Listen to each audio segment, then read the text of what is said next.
Hi my families, எல்லோரும் எப்படி இருக்கீங்க? எல்லாருமே நல்லா இருக்கணும்னு கடவுள்கிட்ட வேண்டிக்கிறேன். சமசங்கோஜனா சமசைக்கம் தெச்சந்தி எம் தசக்குசர தாந்தோ. இன்றைக்கி என்ன வீடியோ பார்க்க போகிறோம் அப்படின்னா, இன்றைக்கி வந்து மாமியார் வீட்டிலேருந்து என்னென்ன கொடுத்துருக்காங்க அப்படின்னு தான் நம்ம வந்து பார்க்க போகிறோம். இப்போ தான் நீங்கள் என்னோடய சேனலை பார்க்குறீங்க அப்படின்னா please like and share subscribe பண்ணிட்டு பாருங்கள். நான் வந்து சாவித்திரியோட விலாக் வந்து நான் வந்து ஈவினிங்குள்ளே அப்லோட் பண்ண பார்க்குறேன். அதில் வந்து கொஞ்சம் எமோஷ்னல் ஆகிருப்பேன். யாரும் வந்து தப்பாக எடுத்துக்காதீங்க, சரிங்களா?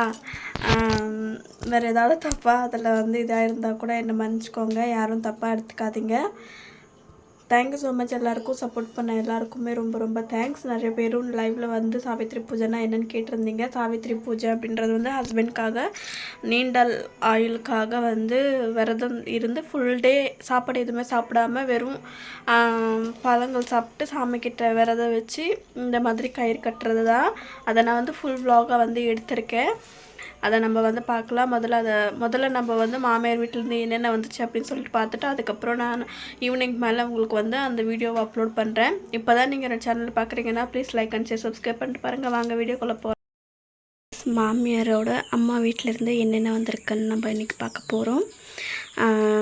எப்போவுமே வந்து சாவித்திரி பூஜைக்கு ஒரு நாளுக்கு முன்னாடி கொண்டுட்டு வந்து கொடுப்பாங்க. என்னென்ன பொருள் எல்லாமே நான் வந்து வீடியோவில் போட்டிருந்தேன் பார்த்தீங்களா? அந்த மாதிரி எனக்கு வந்து பேரண்ட்ஸ் இல்லை அப்படின்றதால எனக்காக நான் வாங்கிக்கிறேன். அப்பா அம்மா இருக்காங்க அப்படின்னா கண்டிப்பாக அவங்க வீட்டிலேருந்து சாவித்திரிக்காக ஏதாவது புடவை சொங்கா இந்த மாதிரி வரும். காய்கறிகளும் வந்து வாங்கி கொடுப்பாங்க. இங்கே பாருங்கள், தக்காளி வந்து வாங்கி கொடுத்துருக்காங்க. அதுக்கப்புறம் வந்து பொட்டல் வாங்கியிருக்காங்க, கத்திரிக்காய் வாங்கியிருக்காங்க, உருளைக்கிழங்கு வாங்கியிருக்காங்க. இது என்னன்னு தெரியல, எனக்கு புதுசாக இருக்குது. இங்கே ஓப்பன் பண்ணலாம்.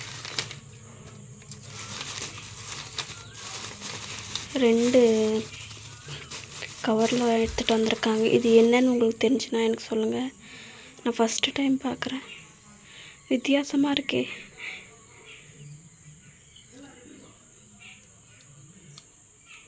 தண்ணி மாதிரி இருக்கே எல்லாமே. இது பழமா காயா என்னென்னு தெரியலைங்க ஃப்ரெண்ட்ஸ். ஒரு வேளை உங்களுக்கு தெரிஞ்சிச்சுன்னா எனக்கு கண்டிப்பாக சொல்லுங்களேன். இது என்னன்னு எனக்கு தெரியல. அதுக்கப்புறம் பொட்டலும் கொடுத்துருக்காங்க, உருளைக்கிழங்கு. அங்கே பாருங்கள், பெரிய பப்பாயா வந்து கொடுத்துருக்காங்க. எவ்வளோ பெரிய பப்பாயா இருக்குதுன்னு பாருங்கள். இது வந்து வாழைப்பழம், அது வந்து மாங்காய், தேங்காய். இதில் வந்து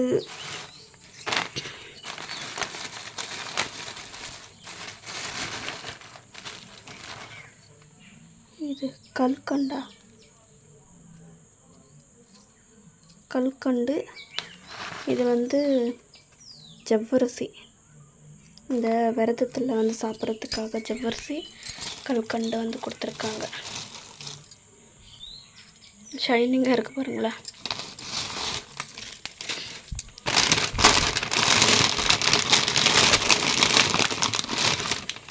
அப்புறம் சொங்கா கொடுத்துருக்காங்க.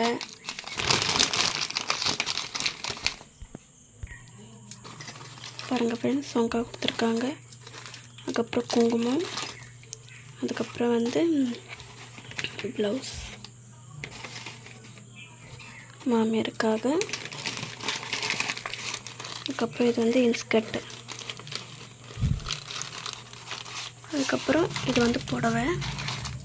மாமியார் வந்து அவங்க தம்பிக்காக வந்து போண்டா இட்லி வாங்கிட்டு வர போயிருக்காங்க. இந்த வாட்டி நல்லா புடவை சூப்பராக இருக்குது. இங்கே பாருங்க, நல்லா இருக்கு இல்லைங்களா? கதகளி ஆடுற மாதிரி இருக்குது. Red colour, green colour, black colour, white, அங்கங்கே கொஞ்சம் ஆரஞ்சு கலர் மிக்ஸ்டாக இருக்குது. புடவை நல்லாயிருக்கும், சூப்பராக இருக்குது. எங்கள் வீட்டில் எப்போவுமே மாமியார் வீட்டிலேருந்து இந்த மாதிரி பொருள் வர்றது வழக்கம். இங்கே சாவித்திரி பூஜையில் பாருங்கள், தேங்காயும் கொடுத்துருக்காங்க. இது வந்து மாங்காய். இந்த பப்பாயா பாருங்கள் எவ்வளோ பெருசாக இருக்குன்னு சொல்லிட்டு பார்க்கவே பயங்கரமாக இருக்குது. இது எல்லாமே வந்து பேக்கிங் பண்ணி வச்சிடணும், இல்லைன்னா வந்து நல்லா இருக்காது. வீடியோ ஒரு மாதிரி இருக்கிறது வந்து முதல்ல பேக்கிங் பண்ணி முடிச்சிடலாம். ஃப்ரெண்ட்ஸ், மாமியாரோட தம்பிக்காக இது வந்து பிரெட் சாப், இது வந்து பொரா சொல்லுவாங்க, வடை, அதுக்கப்புறம் வந்து ஆலு இந்த உருளைக்கிழங்கு மசாலான்னு நினைக்கிறேன். நாளைக்கு வந்து தயிர் ஊற்றி இது பண்ணணும். அது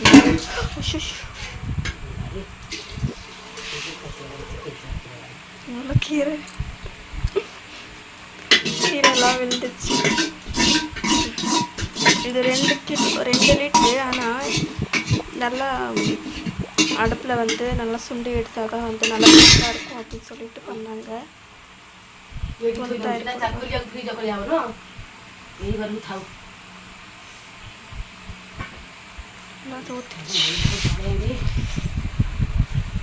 தயிர் ஊற்றுறாங்க.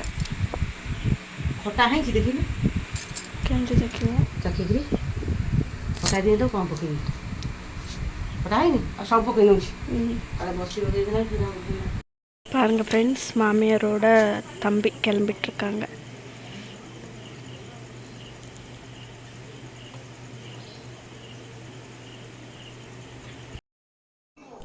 மாமியாரோட அண்ணாவா தம்பியான்னு எனக்கு இது வரைக்கும் தெரியல, கேட்கவும் இல்லை.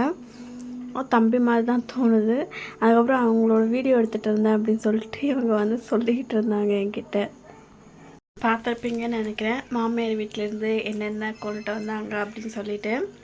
அதுவும் இல்லாமல் அவங்கள எப்போவுமே கேட்டது கிடையாது மாமியார்கிட்ட.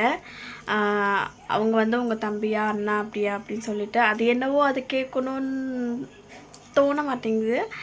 அது அண்ணாவா என்னன்னு தெரியல. ஒரு வேளை நான் என் ஹஸ்பண்ட் கிட்ட கேட்டுட்டு கண்டிப்பாக நான் வந்து உங்களுக்கு வந்து நெக்ஸ்ட்டில் நான் சொல்கிறேன், அண்ணாவா இல்லை தம்பியா அப்படின்னு சொல்லிட்டு. எனக்கு என்னவோ அவங்க அண்ணா மாதிரி தான் ஃபீல் ஆகுது. பார்க்கலாம் என்னோடய கெஸ்ஸிங் கரெக்டாக என்ன ஏது அப்படின்னு சொல்லிட்டு. இது ஒரு நாள் வரைக்கும் நான் வந்து அவங்கக்கிட்ட கேட்டது கிடையாது, அவங்க அண்ணா தம்பியா அப்படின்னு சொல்லிட்டு. இன்னும் 2 பேர் இருக்காங்க, அவங்க வந்து தம்பின்னு எனக்கு தெரியும். ஏன்னா இவங்க இருக்கிறதுலே வந்து இவங்க வந்து ரொம்ப சைலண்ட்னா ரொம்ப சைலண்ட். யார்கிட்டையும் பேச மாட்டாங்க. நானாக பேசினா கூட அவங்க வந்து பேச மாட்டாங்க. ஏன்னா மாமியார் சைட்லேருந்து மாமியாரோட தம்பியோ அண்ணாவோ இருந்தாங்கன்னா மொளாசுரம் அப்படின்னு சொல்லுவாங்க. அது வந்து என்னோடய ஹஸ்பண்டோட அண்ணாவை விட ரொம்ப பெரிய, எப்படி சொல்கிறது, இப்போ வந்து என்னோடய மூத்தாரை சொல்லுவோம், மூத்தாரை விட ரொம்ப பயபக்தியோடு அவங்கக்கிட்ட நடந்துக்கணும். இவருக்காச்சும் சாப்பாடு போட்டு கொடுக்கலாம், அது அப்படிலாம் பண்ணலாம். பட் அவங்களுக்கு தண்ணி கூட கொடுக்கக்கூடாது, பக்கத்தில் கூட நிற்கக்கூடாது. அவர் அங்கே இருந்தாருன்னா தலையை முக்காடை வந்து இவ்வளோ வரைக்கும் போட்டுட்டு காலை தொட்டு காலை தொடாமல் ஒரு 5 சென்டிமீட்டர் போய் அப்போ தான் வந்து கீழே வந்து முட்டி போட்டு உடனே வந்து திருப்பி வந்துடணும். திருப்பி வந்து அவங்கக்கிட்ட எதுவுமே வந்து அந்த அளவுக்கு வந்து பேசிக்கலாம் கூடாது. அந்த மாதிரி இருக்கும். நம்ம வந்து எப்போவுமே வந்து இப்போது என்னோடய அம்மாவோட தம்பியை நம்ம வந்து மாமா அப்படின்னு சொல்லுவோம் இல்லைங்களா, அந்த மாதிரி இது ரொம்ப ரேராக ரொம்ப வந்து ஸ்ட்ரிக்டாக இருக்குது. ஒரு டைம் பார்க்கும்போதெல்லாம் எனக்கே வந்து என்னடா இது அப்படின்ற மாதிரி ஆயிடுச்சு. சரி, ஓகே, என்னவோ இருந்துட்டு போட்டு விடுங்க. அவங்கள வந்து அவங்களுக்கு காமிச்சது இல்லை எப்போவுமே. இந்த வீடியோவில் காமிச்சிருப்பேன், அதுவும் லைட்டாக தான் காமிச்சிருப்பேன். எப்படி இருந்துச்சுன்னு சொல்லிட்டு மறக்காமல் கமெண்ட் பண்ணி சொல்லுங்கள். பிடிச்சிருந்துச்சி அப்படின்னா please like and share, subscribe பண்ணி பாருங்கள். ஓகே, பாய் எல்லாருக்கும்.